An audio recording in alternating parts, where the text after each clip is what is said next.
Live from the VIP lounge of the Emirates Stadium, welcome to the Late Kickoff with Jim Martin. Tonight's guests, the Wonder Boy, Cliff Baston, and the Professor himself, Arsene Wenger. Good evening, and welcome to the Late Kickoff, the only show where finishing second earns you a commemorative therapy mug and an annual emotional breakdown. I'm your host, Jim Martin.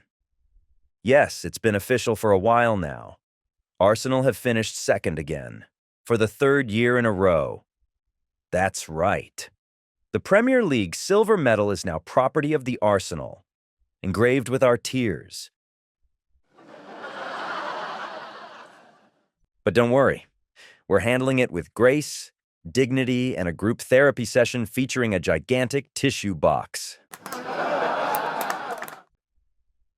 So yeah, we're coping.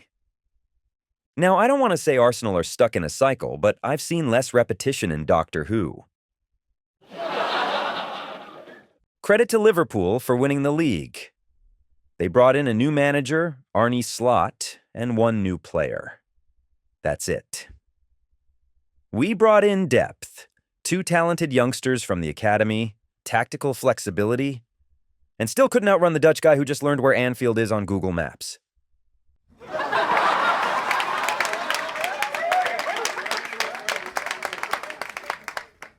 Honestly, it got biblical. First came the hope, then the suffering, and when Jesus got an ACL, you knew the title race was over, because, you know, he's the son of the big guy. And apparently, the big guy is a Liverpool fan. Now, we did have some good times. Let's not forget the 5-1 demolition of Manchester City. 5 goals like wooden stakes into the heart of the vampire. By the end, City weren't chasing the ball, they were chasing their dignity. It was less a football match, and more of an exorcism with Haaland's head doing a complete 360 at the final whistle. And then there was the childhood fantasy of beating Real Madrid in the Champions League. We didn't just beat Real Madrid. We wrote a love letter to football and signed it. Yours always, Declan Rice. 2 free kicks, only minutes apart and curled like whispers into the corner. It was the kind of night that made you believe in magic, and that it's not the hope that kills you. It's the hope that makes life worth living.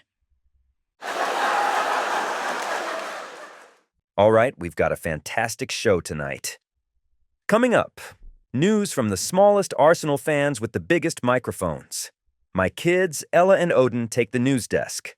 Later, my wife Ingrid and I will be joined for group therapy by a gun-ho gooner, Wasim from Highbury, and Arsenal icon Cliff Baston to unpack this season's events. Later in the show, we sit down with the great Arsene Wenger, or as Spurs fans call him, that bloke who ruined our childhoods.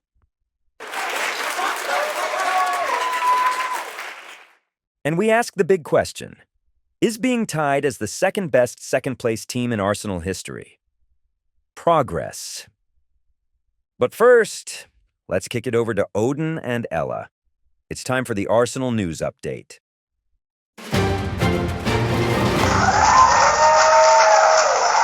Good evening and welcome to the Arsenal News Update. I'm Odin Martin Yoon. And I'm Ella Martin Yoon, and we are serious journalists. Again, thanks, Guy. We are bursting with some seriously second-place feelings. Our top story tonight, Arsenal men have once again finished second in the Premier League, making it 3 years in a row. That's one more second place than I got in Mario Kart last weekend. And I was driving Toad, okay? Toad is hard. Sources say the team celebrated with sparkling water, gentle sobbing, and one loud sigh from Arteta that registered on the Richter scale. Meanwhile, Liverpool won the league and immediately released a 9-part docuseries called Oops, we did it again. That's twice in 33 years. To be fair, Arsenal men did win something. The award for team most likely to be champions in a parallel universe. Coming up next, Kai Havertz says the team is on the right path. Scientists confirm that path leads directly to heartbreak, character development, and a really big tub of ice cream. In lighter news, no one new is injured. Yet. I'm sure we're safe. It's not like our players are a bunch of 20-somethings on vacation. But the summer transfer window is open, so expect drama, suspense, and at least one signing that makes Dad yell, "We don't need another left back." That's the latest from the Arsenal News Update. I'm Ella Martin-Yoon. And I'm Odin Martin-Yoon. Stay tuned. We'll be back next time, unless we get transferred to Fulham.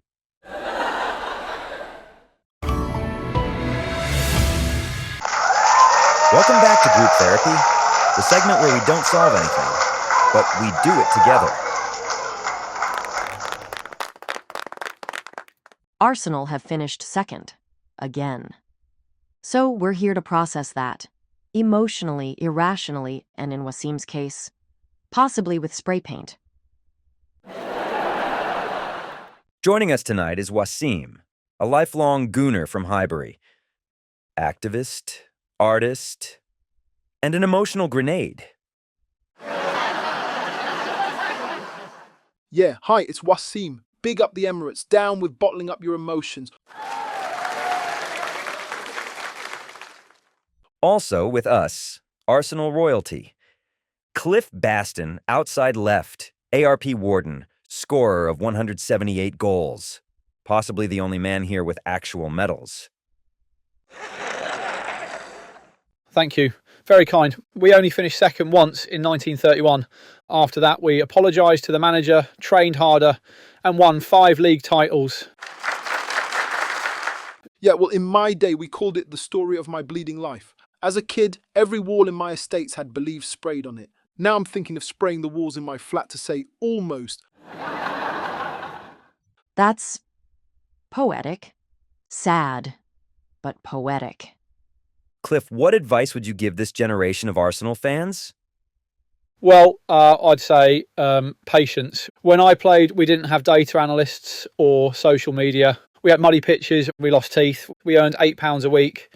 And when we won, we didn't tweet. We just nodded politely and went to the pub. Nah, man, that's beautiful. But I'm built different. I've got emotions. I've got spray cans. I got a mobile with an internet connection. Bruv, I nearly tagged Edu out on my nan's garden wall last September when we didn't bring in a proper striker.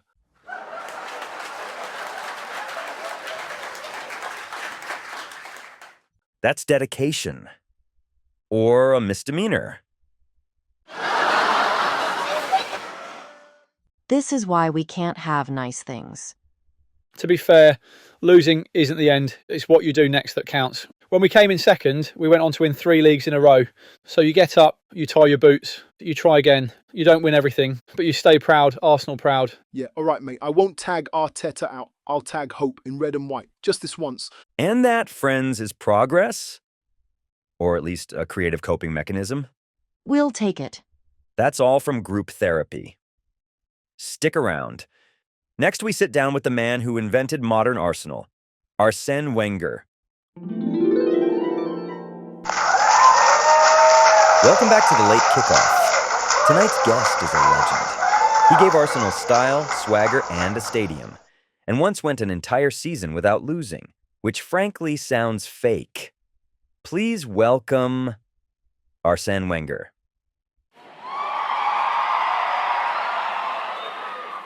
Thank you, Jim, and thank you for not starting with the 2006 final. We've matured. Arsene, it's an honor. Let's start with the elephant in the room. Arteta has just finished second for the 3rd straight season. You're the only other Arsenal manager who ever did that, and the year after, you went unbeaten. Ah, yes, 3 years of pain. then 1 year of perfection. It is the footballing equivalent of passing through the desert, then finding water, wine, and Robert Pires. Dreamy. But seriously, It was not easy. Every season we thought this is the year, and every year it wasn't. Until one day it was. what changed in 2003 to 2004? Maturity, consistency, and to be honest, having Henri Vieira and Gilberto Silva on the same pitch doesn't hurt.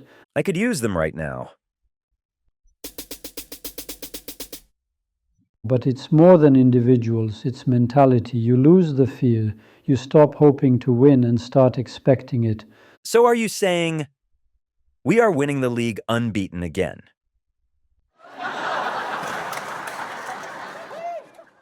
What I'm saying is there's hope. No, not hope again.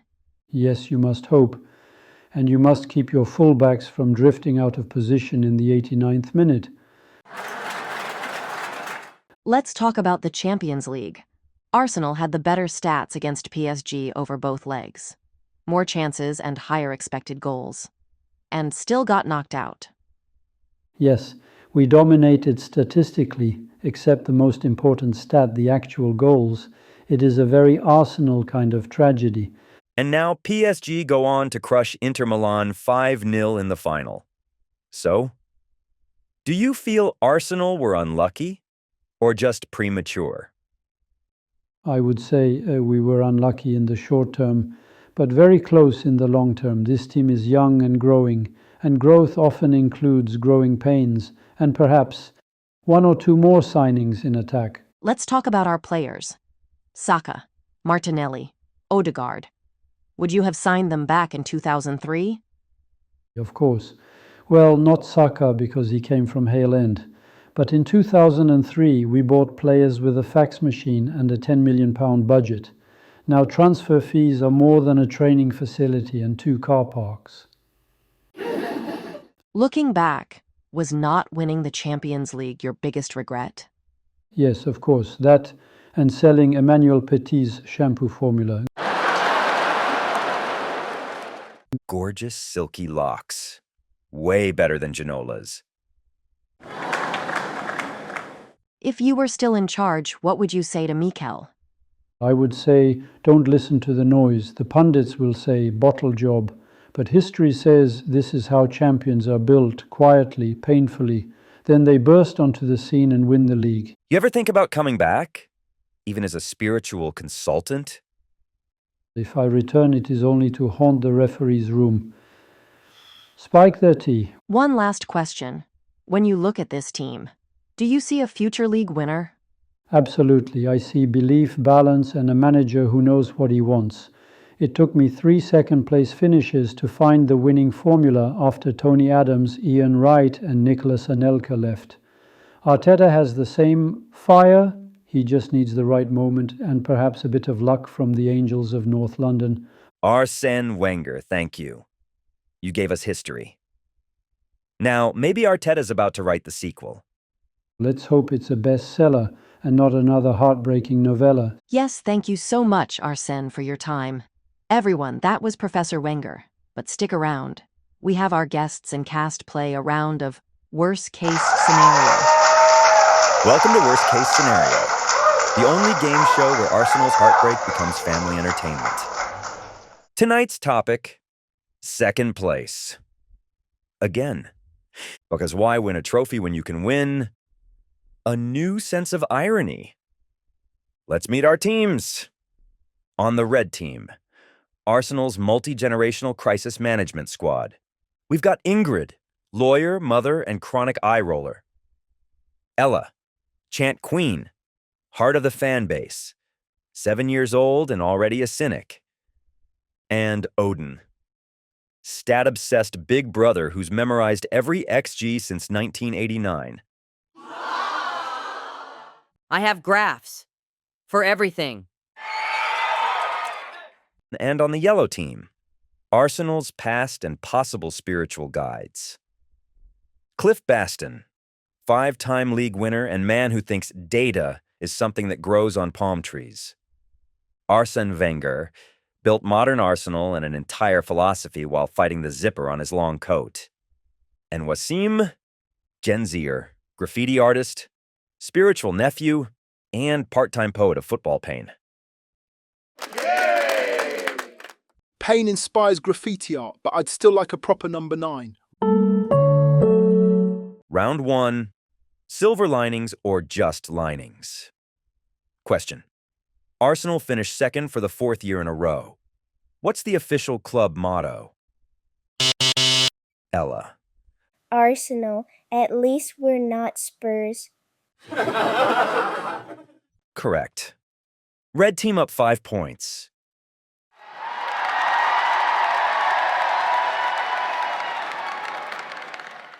You lot make finishing second sound like a prison sentence. It's a lifestyle. The lifestyle of almost. Round 2. Historic perspective. In the 1930s, how did Arsenal respond to finishing second? Cliff. By following Champman's modern football tactics, and winning 5 league titles. Exactly right. Yellow team plus 5 points. We win titles too, for our fan discourse on Blue Sky.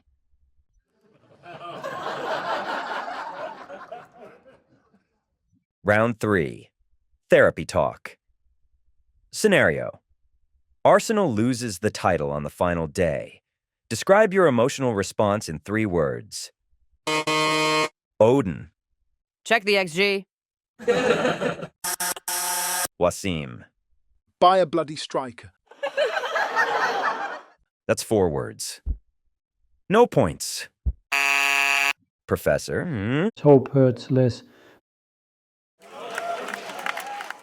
Wenger wins that round, plus 10 points for literary despair. Final round. Worst case scenario. Last question. What's the absolute worst case scenario for next season? Ingrid. We finish second again. And Tottenham win a trophy. Look, Wasim's eyes are bugging out. You take that back. It's just a game, Wasim. It's just a game. Ingrid and the red team get 20 points. And the winner is... no one? Because finishing second for the 3rd year in a row is the real victory we shared, along with collective trauma. Stick around. The final word is coming up next. Spoiler alert, it's less therapy, more iced coffee. This has been the Late Kickoff. And before we go, here are my thoughts and feelings about this season in. The final word. 3 years. 3 runners-up medals. 3 long seasons of almost. It's starting to feel like second place is Arsenal's assigned seat in the Premier League, right next to the trophy. Close enough to smell it. Never close enough to touch it. And yet, this team has heart. It's got talent and it's got grit. And yes, at times it's got more expected goals than actual goals. But we'll get there. We lost the league to Liverpool.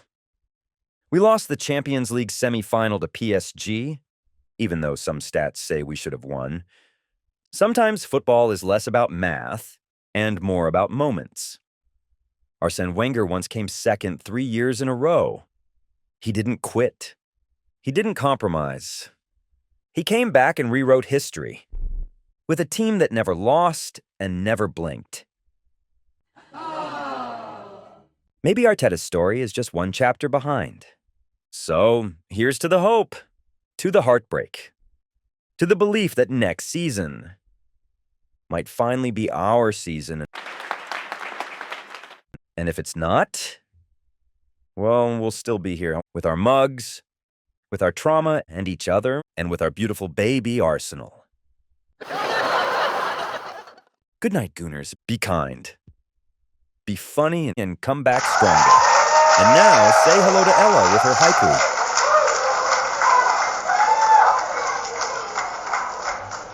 Hi, I'm Ella, and here's my echo.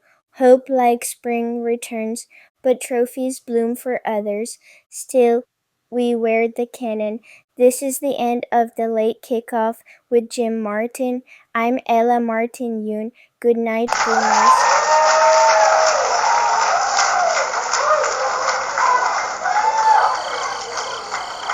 And that's a wrap on the second episode of the Late Kickoff, the only audio comedy podcast where Arsenal history gets a standing ovation, mostly from me and my imaginary friends. This episode starred yours truly, Jim Martin, with my wife, Ingrid Yoon, providing moral support, tactical wisdom, and deeply unimpressed sighs. Featuring the journalistic stylings of my kids, Ella Martin Yoon and Odin Martin Yoon, reporting live from the news desk. And tonight's special guests, Wasim the Superfan and Arsenal legends Cliff Baston and Arsene Wenger, all portrayed with reverence and exactly one eyebrow raised.